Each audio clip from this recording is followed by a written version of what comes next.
Erokamano. Eric, gini en telo madonjo ir ng'ato koso en kit ng'ato? Aparo niya, dire moko nawinjo ka mama Michelle Obama nowacho gimoro ni bedo jatelo nyiso kido mantie kuom ng'ato kata nyiso gima ng'ato en.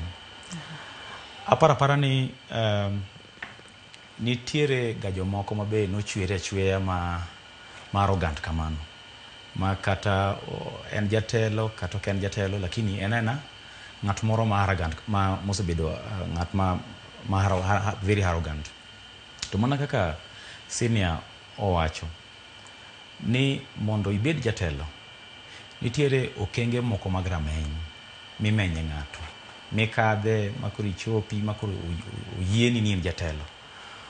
To kendo chako wacho ni en aona mondo ibed jatelo, en aona mar ni jopiny omiyi thuolo ni mondo mi itelnegi, ni dwarogi mondo mi iket mbele. To jopiny ok omiyi thuolo ni mondo mi itigi, gimiyi thuolo ni mondo itinegi. Aparo ni mano e kama koda bed ni in ng'ama chalo nade, koda bed ni en arrogant, to onego kisebede position of a leader, to onego ing'e ni jopiny omiyi thuolo no ok ni mondo itigi, jopiny omiyi thuolo no mondo itinegi. Seche mitiyo negi ni ok possess the leadership, ok ikaw telo ni bedo mari, to you take the lead in leading them kaluwore gi chike moketi matayo kom ma intiere mitiyo negi.